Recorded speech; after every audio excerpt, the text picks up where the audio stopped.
Assalamualaikum warahmatullahi wabarakatuh. Perkenalkan, nama saya Imam Maulana dengan NIM 63030250078. Di sini saya akan menceritakan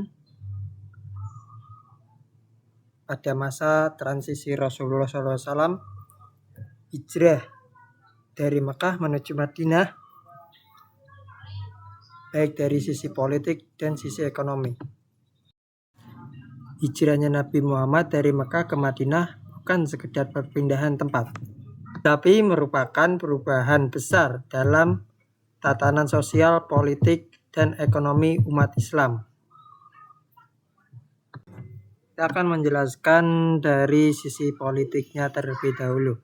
Dari Mekah, Rasulullah SAW tidak memiliki kekuasaan politik dalam menghadapi tekanan dari kaum Quraisy. Yang kedua, di Madinah, beliau menjadi pemimpin masyarakat dan negara.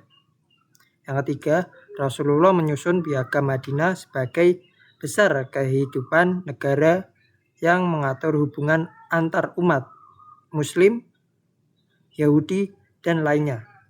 Yang keempat, terjadi transformasi dari komunitas tertindas menjadi masyarakat berdaulat dengan sistem pemerintah yang adil.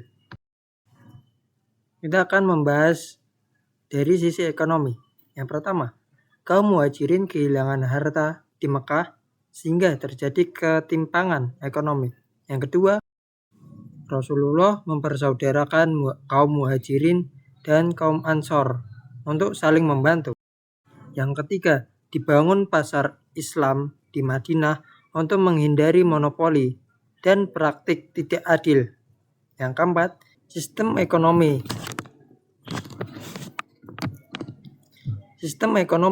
mulai berlandaskan keadilan. Contohnya, larangan riba, penegakan zakat, dan distribusi kekayaan yang merata. Inti dari cerita tersebut adalah hijrah menjadi titik awal terbentuknya sistem negara Islam yang mandiri secara politik dan berkeadilan secara ekonomi. Apa sih pajak proporsional? Pajak proporsional adalah pajak dengan persentase tetap dari penghasilannya. Misal, 10% untuk semua orang. Sedangkan pajak Fixed Tax adalah pajak dengan jumlah tetap tanpa melihat penghasilan. Dalam perspektif Islam, zakat menunjukkan sistem yang mirip pajak proporsional, misal persentase dan hanya bagi yang mampu atau di atas nisbah.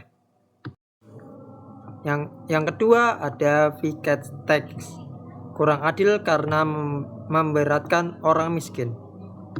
Yang ketiga, pajak proporsional lebih sesuai nilai Islam karena mencerminkan keadilan dan kemampuan membayar. Kesimpulannya, Islam lebih dekat dengan sistem proporsional, bahkan cenderung progresif daripada Fixed Tax. Di sini kita akan membahas kesuksesan Harun ar-Rasyid sebagai khalifah dinasti Abbasiyah. Kunci kesuksesan Harun ar-Rasyid sebagai khalifah dinasti Abbasiyah tidak berdiri pada satu faktor, melainkan kombinasi kepemimpinan, kebijakan, dan kondisi zaman yang mendukung. Di sini kita akan membahas secara singkat. Kita akan membahas pada poin-poin utamanya. Yang ke-1, ada kepemimpinan yang kuat dan visioner. 2, mendukung administrasi yang profesional. 3, kemajuan ekonomi yang pesat. 4, perhatian besar pada ilmu pengetahuan. Yang kelima, stabilitas, keamanan, dan militer yang kuat. Yang keenam, keseimbangan antar agama dan pemerintahan. Itu poin-poin dari kesuksesan Harun ar-Rasyid sebagai khalifah dinasti Abbasiyah.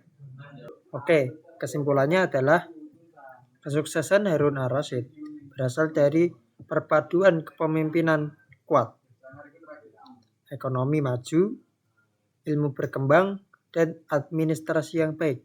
yang membuat masa pemerintahan sering disebut sebagai zaman keemasan dinasti Abbasiyah. Oke, sekian materi tersebut. Assalamualaikum warahmatullahi wabarakatuh.